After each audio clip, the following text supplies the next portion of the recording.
Assalamualaikum warahmatullahi wabarakatuh. Waalaikumsalam warahmatullahi wabarakatuh. Hai guys, ketemu lagi sama kita ya, Neneng dan Erma. Saya dari rumah aja. Erma, dari manakah dirimu? Dari mana Aduh, lagi? Kan udah jelas dari dari belakang tulisan saya ini sudah dari menjelaskan banyak hal. kantor ya hadirin. Work from home. Kebetulan lah kalau kita sih hari ini libur ya, karena besok mau lebaran. Oke guys, hari ini Oke, kita mau mau Idul ngomongin Adha masih konten. Sempet-sempet ya, ya sempet. disempet-sempetin. Ya, ya sempet-sempet aja karena kan kalau di rumah juga kan juga sebenarnya gabut. Apalagi kan kerjanya cuma nungguin ini sore. Anak-anak kan cukup ya masak nasi, telur ceplok gitu kan. Kalau males keluar. Kalau males banget ya kan bisa pesen ayam goreng ya kan. Apa sih yang gak susah? Apa sih yang sulit gitu di muka bumi ini? Nah, jadi sebenarnya guys, kita ini seluruh manusia di dunia ini kan semuanya diberi kesulitan-kesulitan ya. Diberikan apa setiap harinya tuh sebenarnya kita nggak pernah berhenti dari kesulitan, bener nggak sih? Gitu. Cuman kan masalahnya kadang-kadang kesulitan itu tidak berasal dari diri kita yang memang meningkatkan level gitu kan, mau nambah kemampuan, pengen nambah kapasitas, pengen nambah kapabilitas gitu. Tapi justru kadang-kadang ya dari kejadian-kejadian aja yang membuat kita tuh jadi otomatis ternaikan gitu. Jadi kalau otomatis ternaikan kan itu kan udah di garis akhir ya. Maksudnya di garis akhir tuh udah kepaksanya begitu gitu kan, dipaksa untuk seperti itu gitu. Nah, kenapa sih kok kita harus terpaksa dulu gitu? Kenapa kita tidak bisa membangkitkan apa ya? Bukan ekspektasi ya, bukan ekspektasi kita, tapi apa sih ya? Kita tuh pengen meningkatkan diri sendiri, menjadi itu tuh harusnya tuh lama banget prosesnya. Misalnya ya, ngaji dulu, dari ngaji itu baru kebangun cara pikir ya. Lo tahu sendiri dong kalau kayak gitu butuh berapa lama buat membangun cara pikir yang seperti itu gitu kan ya, memang walaupun memang pendidikan ya juga berpengaruh gitu ya, tapi buat kita lah sebagai ibu rumah tangga yang juga mungkin bekerja yang pernah mengenyam pendidikan tinggi, semestinya kan jangan hanya menunggu gitu, menunggu sesuatu kejadian baru kita kepaksa meningkatkan kapasitas begitu kan. Hmm. Coba ini kan ini apalagi ya, kalau dari studi kan ibarat kata yang paling susah ya S3 gitu kan. Dan Hmm. dalam hal ini kan Erma tidak dipaksa gitu kan untuk mengikuti S3 gitu. Tapi justru memang dia mengejar gitu kesulitan itu. Gitu kan ibaratnya itu kan paling Ya. sulit dari segi pendidikan. Tapi kan kamu kejar, kan aneh gitu. Sedangkan di sisi yang lain gitu, orang tahu gitu S3 sulit, banyak yang mengejar motivasinya gitu, dasarnya itu loh yang kayaknya Betul, perlu betul. kita sharing gitu ke ke halayak ramai gitu. Agar kita berbagi gitu. Sebenarnya dalam hidup kita tuh semuanya sulit kok kalau dibilang sulit gitu. Cuman kan apa kita harus berhenti gitu kan? Ya. Coba gimana? Mulai dari hambatan lah, hambatan dari dalam diri terutama ya. Kalau hambatan luar itu kalau kitanya udah finish, sudah selesai, itu kan hanya bumbu-bumbu aja, bener gak sih? Ya. Baik. Mungkin ini sekadar sharing ya. Ya bicara soal apa yang berada dalam diri kita, power ya, power diri kita itu sebenarnya menentukan banyak hal gitu ya. Dan sebenarnya Allah kan Hmm. sudah berikan potensi itu kan. Jadi sebenarnya itu adalah apa internal gitu. Internal sudah ada dalam diri kita, dalam jiwa seseorang. Jadi kan ada spirit, ada cita-cita, ada Hmm. tekad, ada apalagi ya hal-hal yang Ya. positif lah ya, optimis, Hmm. kemudian apalagi ada hal-hal seperti itu kan ada dalam jiwa manusia sebenarnya. Kita semua sudah memiliki itu, hanya saja ada orang yang memanfaatkan itu betul-betul, jadi maksudnya mengoptimalkan sisi-sisi positif di dalam jiwanya itu, di dalam nafsnya itu, ada yang mengabaikan gitu kan, ada yang dia muncul ketika dipaksa oleh takdir gitu ya, mau nggak mau yang dia harus gitu, harus mau nggak mau menghadapi suatu kenyataan pahit yang akhirnya kesabarannya baru keluar, optimisnya baru keluar, harapan masa depan yang dia bangun dengan semangatnya baru keluar misalnya kayak gitu ya. Nah ini ya kalau dari tadi clue-nya yang dari Neneng tadi bahwa semangat untuk misalnya mengejar pendidikan yang levelnya tertinggi aja gitu ya. Ketika kita sudah mapan, berada dalam zona nyaman gitu ya, bekerja, menghasilkan uang yang banyak gitu kan. Ya artinya walaupun nggak banyak tapi ada pendapatan yang secara rutin lah yang bisa kita terima ya dengan menjadi ASN. Ya banyak lah dibandingin nggak punya. Ya artinya ketika seseorang itu sudah ada di level yang nyaman tadi, zona nyaman, itu banyak yang tidak mau ambil resiko atau tidak mau mengambil inisiatif untuk menghadapi satu kesulitan kan, ya kan? Jadi dia nggak mau gitu keluar dari zonanya yang sudah nyaman banget itu. Nah tadi contoh atau ceritanya adalah dalam kasus saya itu justru kan saya yang mengejar, artinya memang saya pernah ya dicerita di seri yang sebelumnya gitu ya mengenai LPDP yang saya kejar waktu saya lulus S2 gitu kan, itu kan inisiatif dari dalam diri saya yang mendorong saya berbuat seperti itu gitu, nggak ada dorongan dari atau motivasi dari orang lain nyuruh saya untuk daftar LPDP atau apapun itu ya yang sifatnya eksternal, nggak ada gitu. Jadi memang bahkan keinginan atau tekad saya untuk melanjutkan S3 itu udah terbentuk ketika saya sudah di akhir-akhir lah ya, di akhir-akhir S2 gitu, ketika sudah mau lulus gitu ya. Nah, maksud saya adalah dalam kasus saya memang itu pilihan yang ingin saya wujudkan ya dalam hidup saya untuk sesegera mungkin saya harus S3, entah gimana pun caranya gitu. Saya harus mendapatkan lembaga yang mendanai saya atau membiayai saya untuk bisa S3. Itu tujuannya itu kan, goals-nya itu yang terdekat. Gitu. Setelah lulus S2, what next kan gitu. Selanjutnya apa nih? Oh, udah lulus S2 gitu. Nah, saya memang gitu sudah merancang itu gitu. Dan saya nggak cuma kata-kata loh ya, maksudnya hanya di dalam imajinasi atau dalam bayangan, dalam kepala, dalam pikiran aja enggak. Tapi memang saya kan lakukan langkah-langkah. Jadi saya bikin draft gitu untuk proposal S3 gitu kan, sudah ada temanya, jadi itu sudah saya lakukan gitu, sehingga ketika LPDP membuka di tahun itu tuh kalau nggak salah itu gelombang kedua atau ketiga itu sudah dibuka, saya segera untuk memasukkan aplikasinya. Artinya saya tidak pernah melewatkan ya. Kalau ini saya refleksikan dalam diri saya, itu saya nggak pernah melewatkan ada kesempatan yang lewat di depan saya gitu. Saya nggak pernah lewatin itu. Terus dibiarkan gitu ya?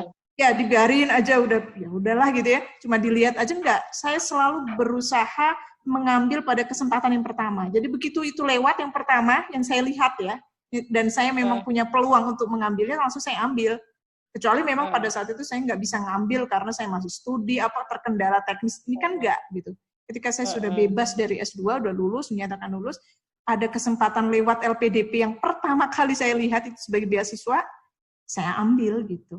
Dan memang itu juga saya rencanakan sebelumnya kan gitu. Jadi artinya memang saya selalu berusaha untuk mengambil kesempatan-kesempatan itu. Jadi tidak membiarkannya lewat begitu saja gitu ya.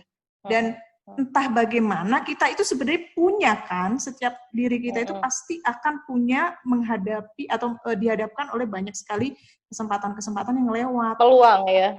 Ya peluang-peluang ya, dalam ada saja kan tiap hari ya, tapi kita gimana kita meresponnya kan? Jadi respons dalam diri kita terhadap peluang itu, kesempatan itu bagaimana? Itu pertanyaan penting yang harus kita jawab untuk mengetahui hambatan internal kita apa sih sebenarnya gitu. Ada banyak orang yang tidak bisa mengenali dirinya, dia tidak bisa mendefinisikan persoalan internalnya gitu loh. Kenapa dia nggak ngambil itu? Mungkin karena ya prioritasnya lain misalnya atau apa. Ya saya nggak tahu ya. Yang jelas memang yang paling menonjol dari saya itu. Saya tidak pernah melewatkan kesempatan itu berlalu begitu saja tanpa mengambil pada kesempatan yang pertama gitu, justru sesegera mungkin. Gitu. Kayak sekarang misalnya juga setelah lulus S3, ya saya pernah share bahwa saking saya harus menargetkan lulus 2020 saya harus lulus S3, itu sampai saya bikin password gitu. Ya passwordnya udah diganti, jadi nggak masalah.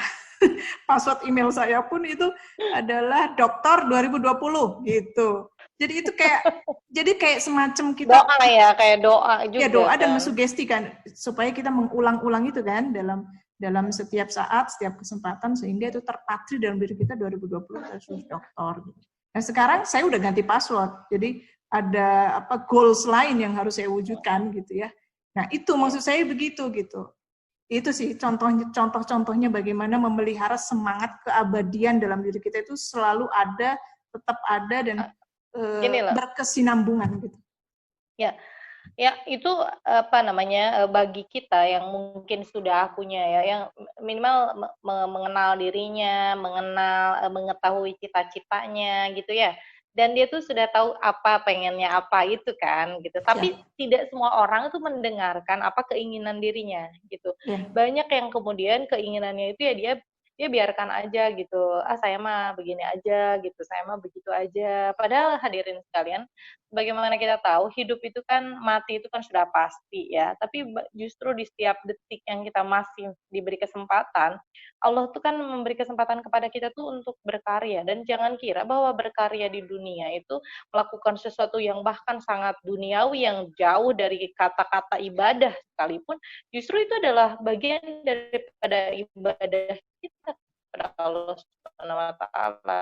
Cuman gimana ya, kadang ya di antara kita ini suka memisahkan antara ibadah gitu. Ibadah itu ya misalnya hanya beribadah langsung kepada Allah gitu ya, kepada Tuhan gitu ya kan. Kalau umat Islam kan ya sholat, ya ini tilawah gitu kan. Sedangkan pekerjaan itu di sisi yang lain gitu. Sedangkan studi itu di sisi yang lain gitu. Sedangkan masak sisi yang lain, ini sisi yang lain, ibadah juga, tapi ibadah itu kayaknya tuh diabaikan. Gimana sih ngeliatnya tuh? Iya ibadah sih, tapi kan gini ya, nggak sama gitu mendudukannya gitu kan, dengan misalnya berzikir dan lain sebagainya gitu. Padahal sebetulnya kan kalau memang benar begitu, berarti kita cukup aja gitu di dunia ini, udahlah sholat saja terus menerus begitu kan, sudahlah perut lapar dan lain sebagainya, itu biarkan aja. Kalaupun kemudian meninggal mungkin mati syahid. Kalau diambil itu kan ekstrimnya gitu, itu kan pasti mestinya masuk surga gitu ibaratnya. Nah kita sebenarnya kan konsep yang kita ini kadang-kadang ya, aduh gimana ya, udah saya mah ada di sini atau cenah gimana ya, begitu begini, jadi mau punya keinginan, ada kesempatan, ada saya mah gimana ya, susah gitu kan. Nih Papa udah bilang susah gitu. Nah jadi sebenarnya kayaknya kerangka apa sih yang harus kita punyai gitu loh. Kita tuh harus pandang diri kita tuh seperti apa, itu loh yang kayaknya harus perlu kita gali lebih dalam dari seorang Bu Erma gitu. Maksudnya memandang diri kita tuh harusnya tuh seperti apa gitu. Jangan sampai kita tuh memisahkan gitu kan, bahwa ternyata kita mengejar karir itu adalah bagian daripada kita sebagai hamba begitu kan mestinya. Nah itu kan yang belum kegali ya sama teman-teman yang lain, kan belum pada tahu. Kalau aku sih tahu. Iya, jadi tidak ada satupun yang bisa memotivasi saya gitu ya, memang gitu ya dalam hal ini, kecuali agama yang saya anut gitu ya. Itu adalah sumber dari mata air semangat yang nggak pernah habis-habisnya gitu ya sebenarnya. Ya dari mulai dulu saya masuk ITB juga dari doa yang saya gencarkan, dan doa itu kan muaranya saya ingin berkontribusi terhadap kebangkitan umat gitu ya, terhadap pembentukan peradaban Islam seperti itu ya. Nah itu sebenarnya kan giroh atau satu semangat yang luar biasa sebenarnya, yang sebenarnya kita sekolah pun bukan cuma sekolah gitu ya, bukan cuma biar kita siap kerja, tapi ada satu misi penciptaan gitu ya. Jadi itu kan sangat filosofis jadinya. Dan yang memotivasi tentu saja yang ada di dalam Al-Quran gitu ya. Yang pertama, wa ma khalaqtul jinna wal insa illa liya'budun kan. Jadi tidak aku ciptakan kan gitu jin dan manusia kecuali atau selain beribadah kepadaku. Jadi kita nggak punya opsi lain. Semua yang diciptakan oleh Allah itu manusia ya, itu tidak punya opsi yang lain kecuali beribadah sebenarnya kan. Jadi apapun pekerjaan kita, apapun yang sedang kita lakukan itu sebenarnya dalam kerangka ibadah. Nah, itu yang selama ini kita terlalu mengkotak-kotakkan ibadah tadi gitu, ibadah mahdoh atau ghairu mahdoh gitu ya, seolah-olah ibadah itu hanya ketika kita melakukan satu aktivitas yang terkoneksi dengan Allah gitu ya, dengan amalan-amalan yang bisa menghubungkan kita dengan Allah. Kalau kita berhubungan dengan sesama manusia atau amal yang sifatnya adalah horizontal, kita tidak menganggapnya sebagai ibadah misalnya seperti itu kan sebenarnya ada kerancuan berpikir. Kalau saya sendiri gitu ya berpandangan atau berpendapat bahwa tidak ada satupun opsi yang Allah tawarkan selain ibadah, karena iya, karena kalimatnya itu dan tidak aku ciptakan gitu. Jadi apa tujuan penciptaan kita atau misi kita diciptakan itu dalam kerangka kan untuk ibadah, artinya defaultnya itu sudah ibadah gitu. Nggak ada opsi lain. Kenapa Allah tidak? Kalau misalkan ada opsi lain, mestinya kan kalimatnya aku ciptakan jin dan manusia untuk beribadah. Berarti kan ada opsi lain. Kalau aku menciptakan jin dan manusia untuk ibadah, berarti ada opsi bahwa ada juga gitu kan. Ada juga aku menciptakan tidak untuk ibadah, kan seperti itu. Sama seperti aku mencintaimu kan gitu. Aku mencintaimu gitu ya. Itu lain dengan aku. Jadi kalau aku mencintai tiada yang aku cintai. Berarti kan aku bisa mencintai yang lain. Bener dulu. Enggak, ntar dulu. Iya, aku mencintai A, gitu ya. Itu kan nggak mati. Berarti ada opsi. Aku juga mencintai B, aku juga mencintai C, aku juga kan gitu. Dia bisa mencintai yang lain-lain juga. Jadi gitu. kalau mengatakan tiada. Iya, kan aku tidak mencintai yang lain selain engkau.